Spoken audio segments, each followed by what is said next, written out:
I'd been working the night shift alone for months, manning a forgotten rail switch in the middle of nowhere.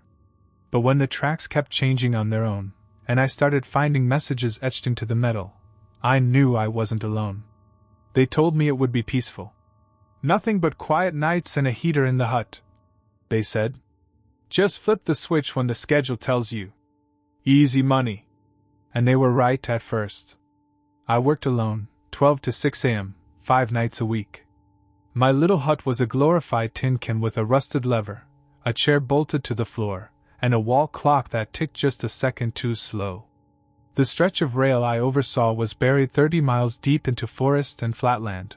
No towns, no stations, just a convergence point for cargo routes that didn't want to pay for proper junction systems. There was no phone signal. Just a crackling radio and a stack of printed schedules that I had to sign, stamp, and obey. For the first few weeks, nothing happened.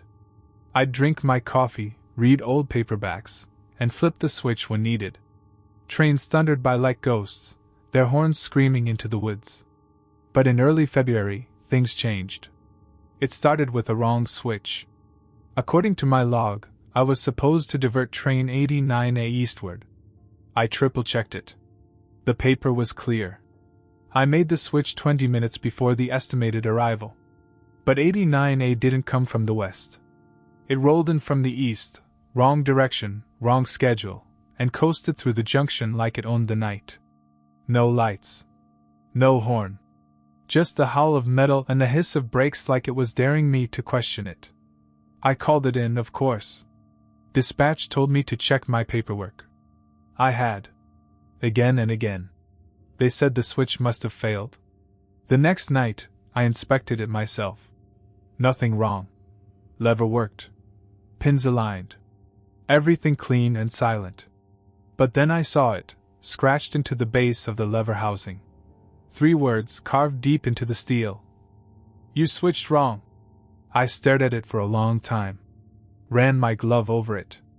The groove was fresh. I didn't tell anyone. Who would believe me? A prank? Maybe. A warning? Probably. But from who? That night, I switched the line again, simple reroute for a westbound grain haul. I pulled the lever, logged it, sat back in my chair. The cold wind rattled the windows. An hour later, I heard the train whistle, from the wrong direction. Same mistake. Same direction. Same defiance. I bolted outside. My boots crunched over frost and gravel as the train roared past me, headed straight into the wrong line again, without hesitation. I waved my arms, shouted, pointless. It vanished into the trees like a monster made of steel. Back inside, the logbook page was different. Where I'd written, "Switch west, 4:16 a.m." Someone had scribbled in pencil above it. No. Switch east. I hadn't written that. My hands were shaking too hard to even hold a pencil. Then came the worst part. On the desk, beside my thermos, was a set of train schedules I'd never seen before, typed, not handwritten. A red stamp at the top read, "Authorized D. Keller." That's my name. But I didn't type them. I didn't stamp them. And I definitely didn't authorize a midnight run that wasn't on any official manifest. I called dispatch again. Told them what I saw. They brushed it off. "Just do your job," they said. "You're probably tired." I am tired. But not too tired to know I'm being watched. And if this keeps happening, I'm not going to be the one who gets blamed when a train ends up in the trees, or worse. Because tonight, I found something outside the hut. A lantern. Still warm. Still lit. And boot prints leading up to the door. But none walking away. Outside, I saw the train's headlight rounding the bend. It screamed through, headed west, correctly this time. Safe. But my hands were trembling. I didn't feel triumphant. I felt watched. After it passed, I locked the lever down with the backup chain we only use for long-term maintenance. Overkill, but I needed the reassurance. I needed it to stay put. Inside, the heater had shut off. I hadn't touched it. I walked back in, boots leaving damp prints across the floor, and stopped short. The lantern, the one I hadn't touched all night, was now on the windowsill. Lit again. Flame steady. But its glow wasn't warm. It felt like an accusation. I grabbed it with gloved hands, stormed outside, and chucked it into the woods. It didn't break.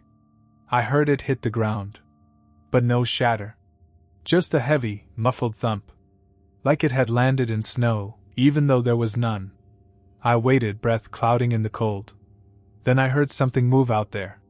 Not an animal. Not branches in the wind. Bootsteps. Slow, steady, deliberate, moving parallel to the track. I spun with my flashlight, catching nothing but pine trunks and steam from my breath. When I turned back toward the hut, I froze. The switch lever had moved again. Despite the chain. I ran to it. The padlock on the chain? Unlatched. Hanging open, the hasp completely intact. No sign of cutting. No frost disturbed around it. Just open. And the lever? Thrown eastbound again. Now I was scared. I undid the mechanism and flipped it back with all my weight. I relocked it, triple-checking the bolt. Then I heard it, radio static. Not the usual kind either. Sharp, wet, like breathing too close to a mic. Then a voice, low, warped, crackled through the speaker. "You switched wrong, again." I stared at the radio. Then it shut off. By itself. My phone was dead. No signal, no battery. It had been fully charged. I packed up early, didn't even wait for the shift to end. Hopped in my car and peeled out down the gravel service road, headlights bouncing through the woods like they were searching for something. Next day, I turned in my notice. Didn't give 2 weeks. Didn't even explain. I just told them I wouldn't be coming back to that hut. Ever. A few days later, I got a call from Reggie. His voice was low, strained. "You heard about the 94C?" I hadn't. He told me it derailed 3 miles east of my switch point. Wrong track. The lever had been reported as set correctly westbound, but the logs showed an override from my hut. Except I wasn't there. I'd left 5 hours earlier. They found a boot print at the lever. One single print. Larger than any of mine. Same as before. They reviewed the security feed. A single frame caught just before the derailment, the switch, mid-throw. No one near it. Just movement. That line's closed now. The hut's still there, but the door's been welded shut. Nobody wants to staff it. And no one talks about Daryl Keller, the guy from the 90s who got blamed for the fatal wreck. But that wasn't just his name. That was my name too. My full name, Daniel Daryl Keller. I never told Reggie that. Never told anyone at dispatch either. But it was on the forged schedule. On the stamped authorization. Like someone, or something, wanted me there. Specifically. Maybe as punishment. Or maybe as replacement. All I know is I still dream about that switch. The lever stuck between 2 tracks. The sound of boots crunching gravel. And the last words on the radio. "You switched wrong, again. Are you sure you're headed where you think you're going? Because maybe someone else already changed your track out." There's a certain kind of silence inside a sealed railcar. One that presses on your chest. One that turns every echo into a question. When I found the sealed car parked outside the depot for 3 nights straight, I should have walked away. I've worked the rail yard in Duluth since I was 20. I'm 39 now. Senior conductor. Not glamorous, not high-paying, but I know every inch of this yard like it's part of my body. The tracks shift constantly. Dozens of cars moved, split, joined, routed, and rerouted every night. It's a puzzle, and I've always liked puzzles. But routine is the only thing keeping us sane out here. So when something doesn't fit the routine, it eats at you. 3 weeks ago, we had a delivery from the Ashland line, standard drop, 11 cars. 10 were accounted for. Refrigerated produce. Logging gear. Grain. But the 11th car was different. Black. Sealed. No logos. No paperwork. No crew manifest. No origin data. Just a half-erased chalk mark on the side, J74B. I asked dispatch. They had nothing. Said to leave it alone and wait for instructions. That night, it just sat there, unmoving on track 9. I walked past it a few times while shifting boxcars into lane groups. Couldn't help but notice the locks, reinforced steel clamps, 4 of them, one on each corner of the door. Overkill. The following night, it was still there. I checked with maintenance. They hadn't opened it. One of the night shift guys, Caleb, said he swore he heard movement from inside. I laughed it off. Probably rats, I told him. But he didn't laugh. He looked pale. Sounded like someone dragging chains, he said. Like something alive. Again, I let it slide. We all get twitchy on the night shift. Then came the third night. Still no pickup order. Still no manifest. That car hadn't moved an inch. But someone had scratched a message into the dust on the side of the metal. Let me out. I stared at it for a long time. Ran my glove across it to test the depth. Real. Fresh. It hadn't been there the night before. Someone, or something, had written it. I radioed dispatch. Asked if anyone was supposed to be inside. They told me again, leave it alone. Cargo integrity issue. Bullshit. No cargo requires for locking clamps and silence. Around 2 a.m., I went back out there, flashlight in hand. The yard was still. The only sound was distant wheel squeal from the eastern lot. I stood in front of that black car for a long time, trying to make sense of what I was about to do. I broke protocol. I unlatched one of the clamps, just one. The metal screamed like it hadn't been touched in years. I flinched, half expecting someone to burst out. Nothing happened. So I crouched down and listened. At first, just silence. Then, barely audible, I heard it. Breathing. Deep. Slow. Measured. I staggered back and reclamped the latch. Hands shaking, mouth dry. I didn't tell anyone. Didn't know how to. I walked away. But the next morning, Caleb didn't show up for his shift. No call. No text. Nothing. His locker was untouched. His car was still in the lot. And when I walked the yard just after sunrise, the black railcar was gone. Gone. No log of it departing. No crew signed off. No engine number recorded in the logbook. Nothing. Just clean tracks where it had sat for 3 days. I asked around. No one saw it leave. But that night, same shift, same time, I found another sealed car sitting on track 7. Black. 4 clamps. No markings, except for one thing scratched into the dust near the door. Not done yet. The second car showed up without warning. Same make. Same color. Same goddamn clamps. I didn't report it. What was I going to say? That the ghost of a train car had dropped itself on track 7 with a death threat in its dust. Besides, I already knew no one would believe me. Still, I watched it. Logged every hour. Timed every pass. I even set up an old dashcam from my truck, aimed right at the car from the maintenance shack window. I needed proof. Not for them, for me. I needed to know I wasn't unraveling. The car stayed quiet the first night. No scratches.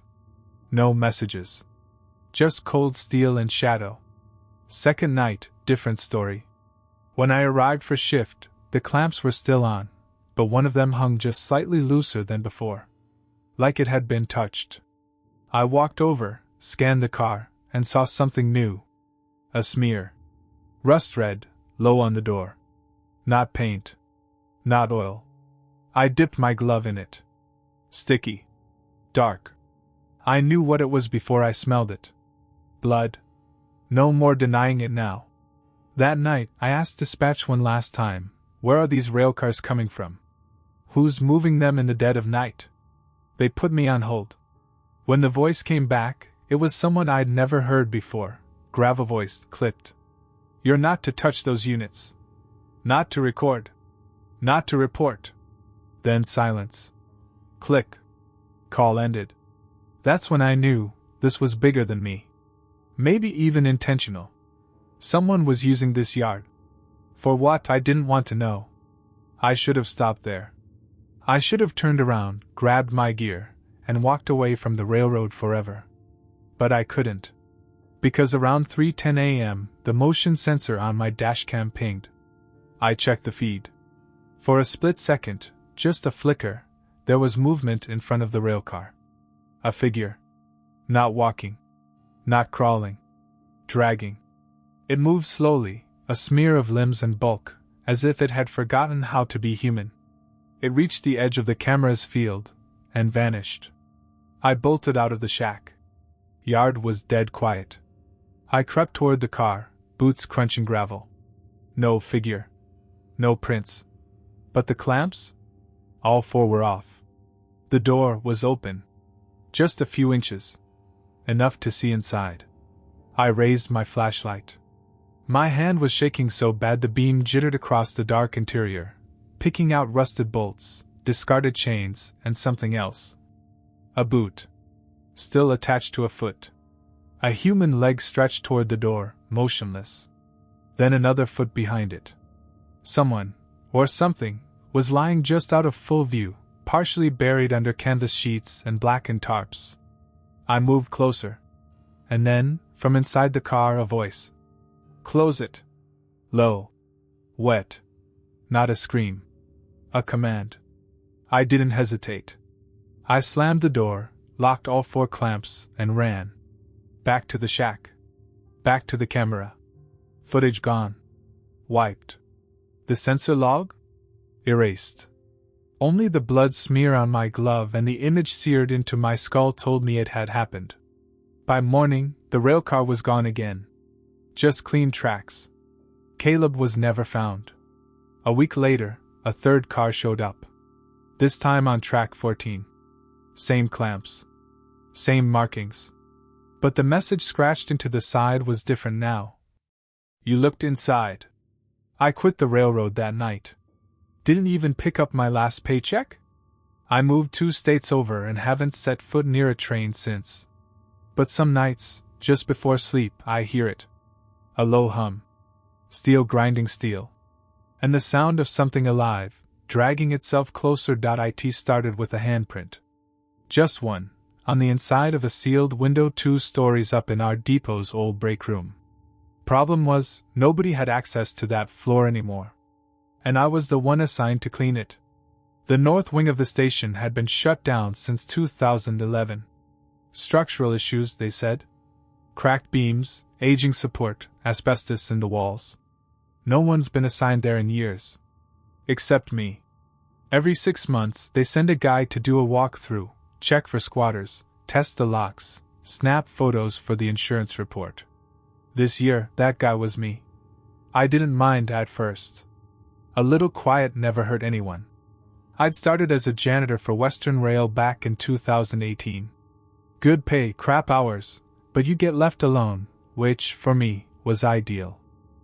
People who work around trains long enough tend to stop talking as much anyway. So when my supervisor handed me the clipboard and said, "Breakrooms on the 2nd floor. North wing. Just log it, take a photo, and be out by lunch," I didn't ask questions. I unlocked the main access door around 7:45 a.m. The hallway reeked of rot and dust. My flashlight cut through the air like a blade through cobwebs. The building creaked under its own weight. You ever walk somewhere that feels like it's waiting for you? That was the north wing. I climbed the staircase slowly, each step popping like knuckles. When I reached the break room door, it was sealed. Not locked, sealed. A line of faded caution tape stretched across it, barely clinging to the frame. I peeled it off and pushed inside. Same old break room. Table. 3 chairs. Rusted mini fridge. Vending machine long dead. The wallpaper curled at the edges like it was trying to escape the drywall.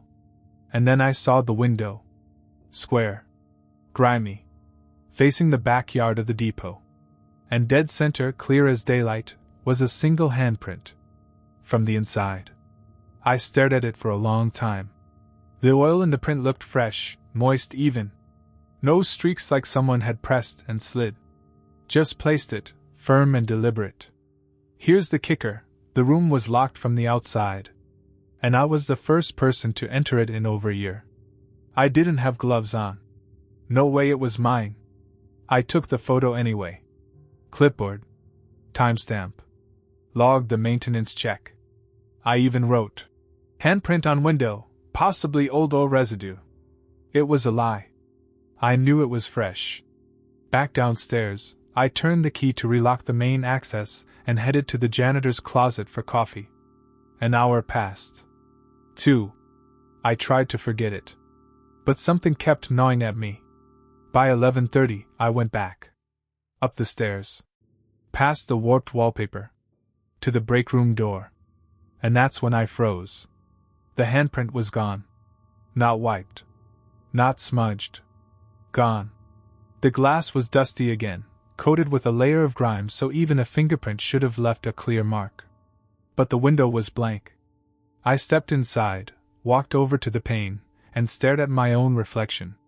The sun had started to shift, making everything look stretched and pale. Then I noticed something else. In the dust on the tabletop, just barely visible. Don't clean the glass. My chest tightened. I hadn't told anyone about the handprint. I hadn't touched the window. I hadn't mentioned anything except a vague note in the log. But now someone, or something, was leaving messages for me. I backed out slowly. Closed the door. Relocked it. Filed my report as normal.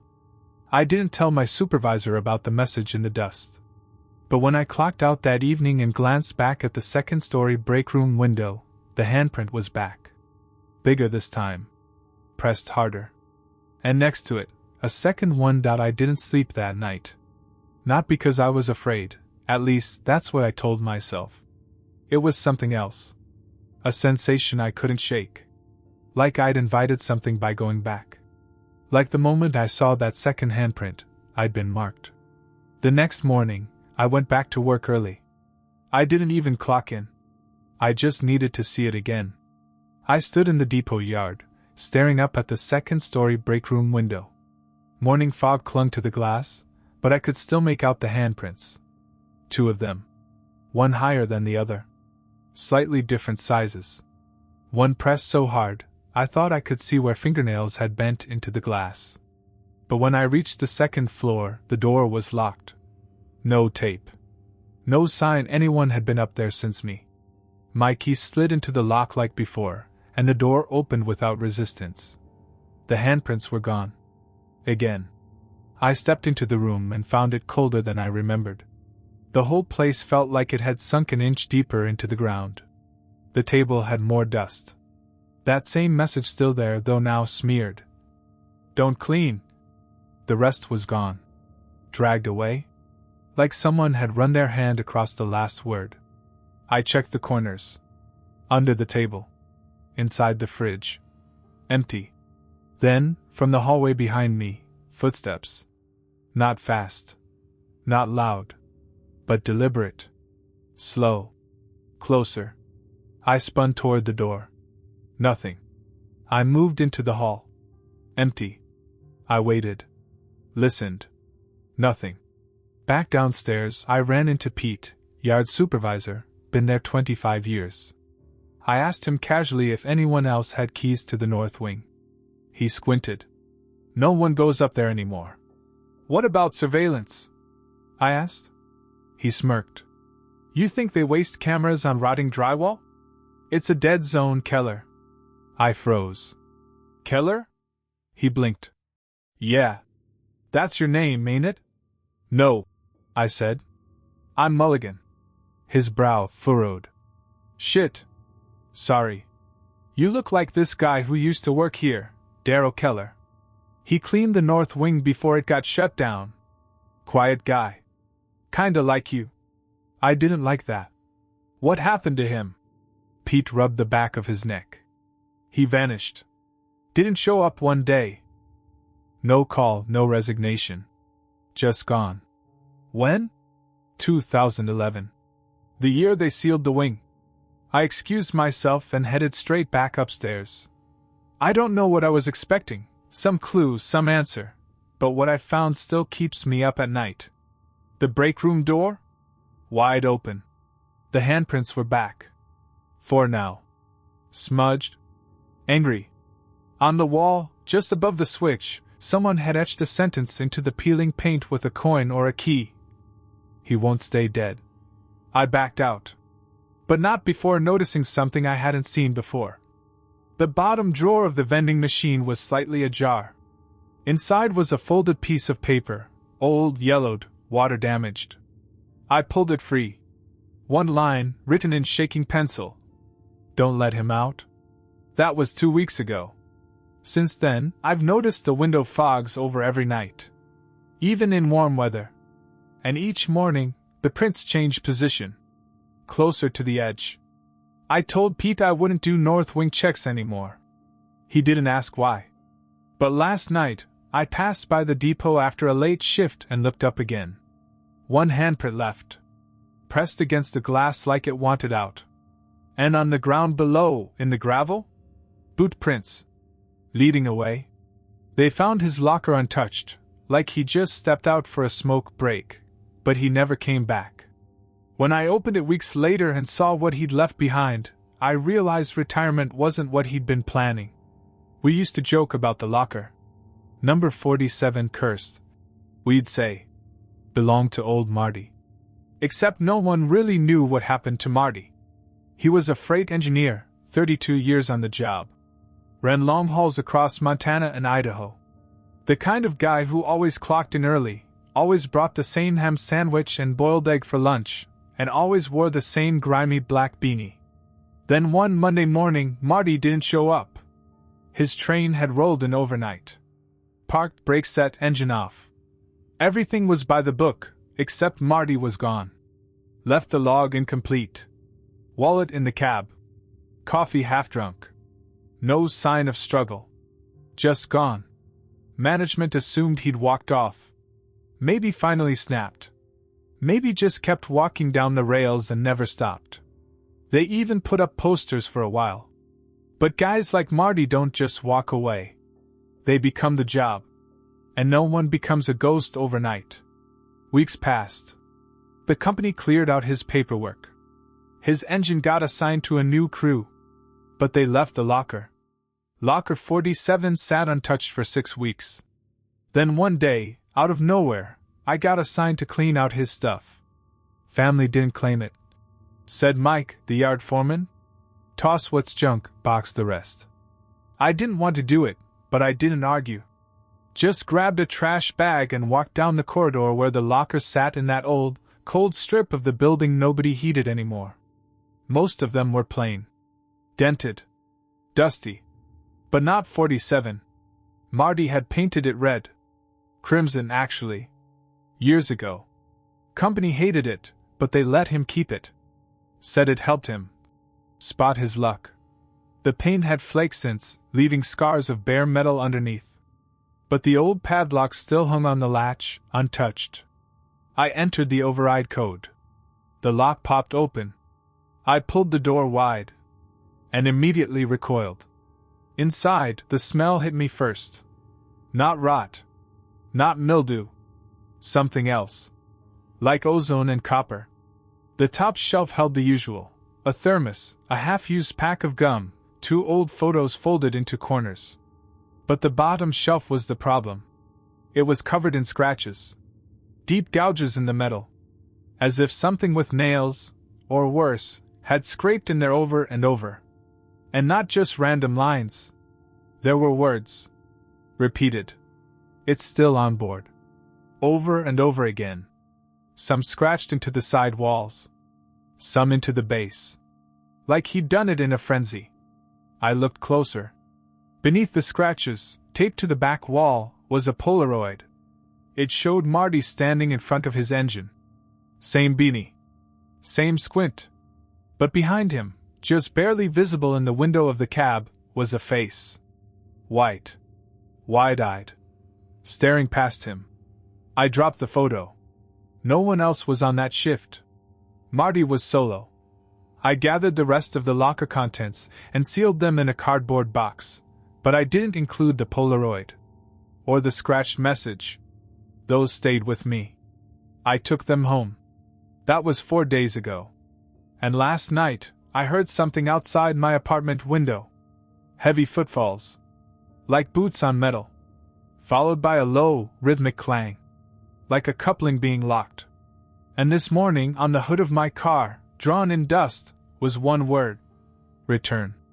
I tried to tell myself it was a prank. Some bored brakeman screwing with me after hearing I'd cleaned out Marty's locker. It was easier than thinking the alternative. But deep down, I knew no one else had seen that photo. Or the scratches. No one else could have known. Still, I wiped the word off my windshield, tried to forget about it, and went into work like nothing happened. I lasted until lunch. When I came back to my locker, number 19, I found it hanging open. Not forced. Not pried. Just open. I always lock it. Always. I'm the guy with the checklist taped inside the door.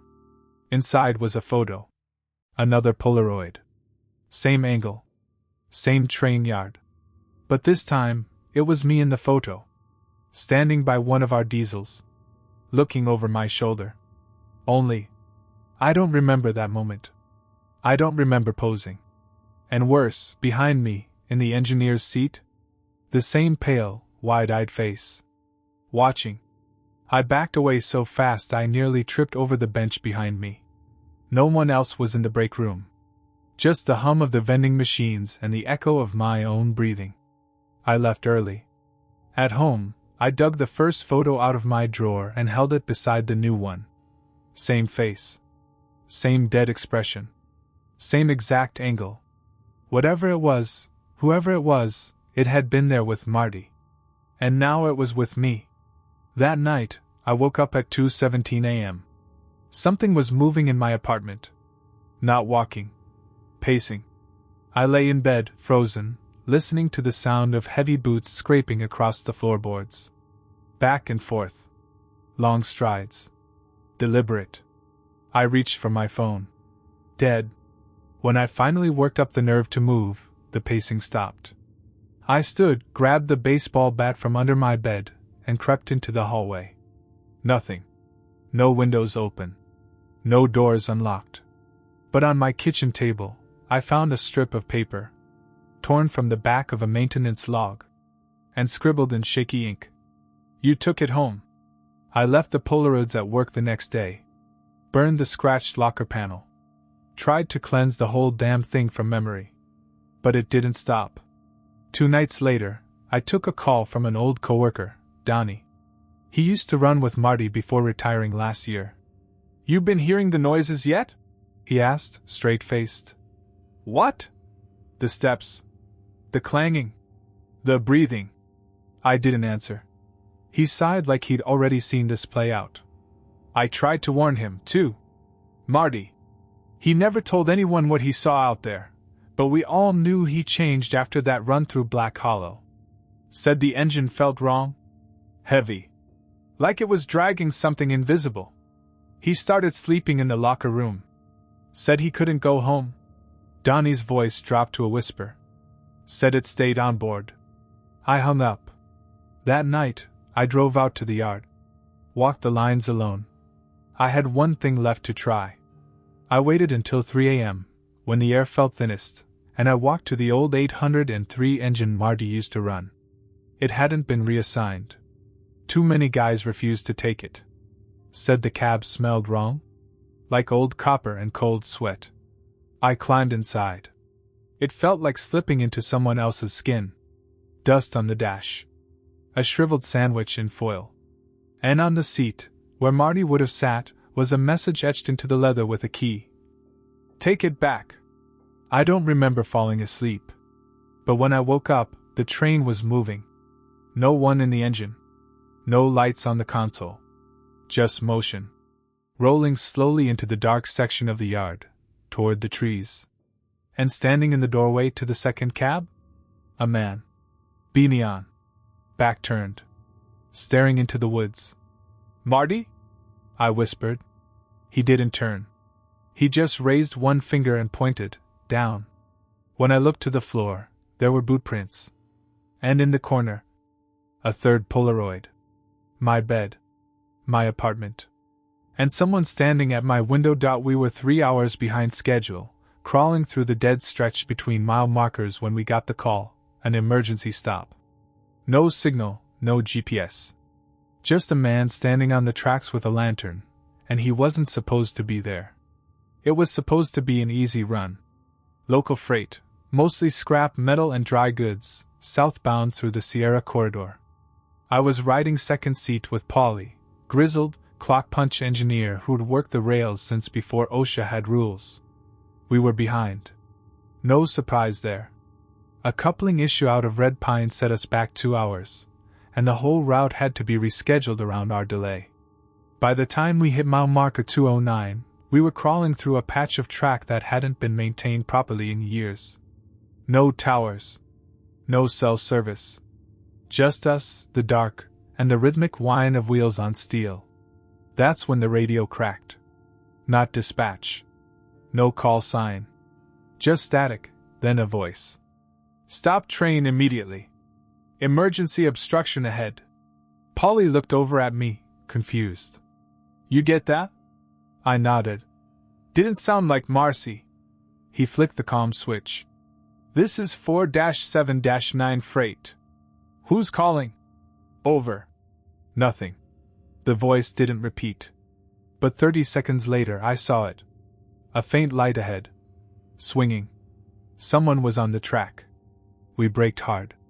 Screeching wheels? Sparks. The engine shuddered as we fought the grade, dragging 32 cars to a grudging halt. I leaned forward and squinted through the windshield. There he was. A man. Long coat. Standing right in the center of the track, maybe 50 feet ahead, holding a lantern. Not a flashlight. A lantern. Old school. Oil-fed. Faint yellow glow. Polly hit the horn, long and hard. The man didn't flinch. I grabbed the cab radio again. Dispatch, this is 479. We've got a pedestrian on track 3 near marker 209. Unresponsive. No ID. No motion. Requesting instructions. No response. Polly killed the throttle. We're walking it. I wasn't thrilled, but protocol's protocol. I grabbed a flashlight, jumped down, and followed Polly toward the figure. But when we reached the tracks, he was gone. No footsteps. No sign of retreat. Just gone. The lantern? Sitting on the rail like an offering. Still lit. Polly stared at it. What the hell? I scanned the tree line. Nothing. Not even animal movement. Just dead pine and moonlight. We took the lantern. I know, we shouldn't have. But Polly was superstitious in his own way. Said, better with us than left behind. Back in the cab, I set the thing down between us. Polly eased the train forward again, slowly. That's when I noticed something. The odometer kept resetting. Every quarter mile, it would blink, 209.0. 209.0. 209.0. We weren't moving. Or at least, not progressing. Polly tapped the gauge. This is broken. I checked the GPS. No signal. Then, radio crackle. A whisper this time. He's still on board. I stared at Polly. Did you hear that? But Polly was pale. Hands tight on the throttle. His voice was dead calm. I think we picked him up. I turned to look back down the long corridor of empty cars stretching into the dark. That's when the door behind us creaked open. The door we'd locked. The door behind us creaked open like it had been waiting for the silence. No wind. No bump in the track. Just that deliberate, bone-dry hinge groan that said something, was coming in. Polly didn't turn. He just muttered. Don't look. What? Keep your eyes on the track. Whatever you do, don't turn around. His hands gripped the throttle like it was the only thing keeping the engine alive. The lantern between us flickered, not from the train's motion, but like it was reacting to presence. I glanced at the rearview mirror. Nothing. But the door was fully open now. I could feel the air shift. Denser. Heavier. The kind of stillness that makes your skin crawl and your instincts scream that something's behind you. Then the footsteps started. Boots. Deliberate. Slow. Metal on metal. Crossing the cab floor. Polly was shaking. I'd never seen that man flinch at anything. Not a blown bearing, not a busted brake line. But right then, he looked like a kid waiting for a punishment he didn't deserve. "Don't acknowledge him," he whispered. "That's how he stays. That's how Marty got." He stopped short. I turned.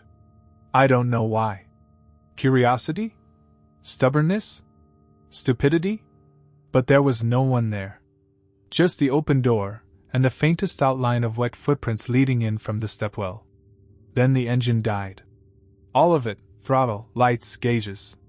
The entire cab went black. We coasted for maybe half a second, then the emergency brake locked. Slam. We jolted forward. The train shuddered like it had hit a wall. I scrambled to relight the lantern. Polly was frozen, lips moving like he was praying. The light came back. Weak. Flickering. But enough to show something had been written on the inside of the windshield. In smeared grease or something darker. "You stopped for me." Polly jumped up and lunged for the comms panel. Dead. Then he yanked open the breaker cabinet. I heard the snap of reconnecting circuits, and the engine roared back to life. We didn't wait. He jammed the throttle forward, and the train groaned, slowly grinding into motion. The wheels screamed like something was resisting underneath. As we picked up speed, the odometer blinked again. 208.9. Then 209.0. Then 209.0. Still stuck. We pushed harder. Suddenly, the back car jolted violently. The entire train lurched. Something had latched on. We watched in real time as the brake warning system lit up, car 31, then 30, then 29. Like something was walking the train. Car by car. Slowing it. Polly looked at me. "You remember the story about Conductor Briggs? Who ran this same line in '86. Picked up a drifter on the tracks near 209. Man with a lantern. Next day, whole crew missing. Train parked perfectly. All gauges reset. No one ever found." He paused. Swallowed. Except the boots. Still wet. Still pacing the length of the train. I didn't respond. I was too busy watching the rearview again. There was movement now. A shape. A man-shaped smear walking up the length of the cars. Too far to see clearly, but unmistakable in how wrong it moved. Like it belonged to the track more than to anything living. "Can we switch tracks?" I asked. Polly shook his head. "Not until marker 210. Then push it." We dumped the sanders, burned through half our traction, and hauled that steel monster like it was a lifeline. Then, without warning, the odometer blinked. 210.0. The shadow vanished. The emergency brakes released. Lights stopped flickering. The engine stabilized. Silence. We didn't speak for the rest of the shift. At the next yard, we parked the engine, filed a false report about an electrical short, and left the lantern in the cab. We walked away without looking back. 2 days later, I came in early. The lantern was gone. But on the edge of the track, just past marker 209, I found a set of footprints. Fresh. Facing away from the rails. Like something had finally disembarked. And dragged something else with it.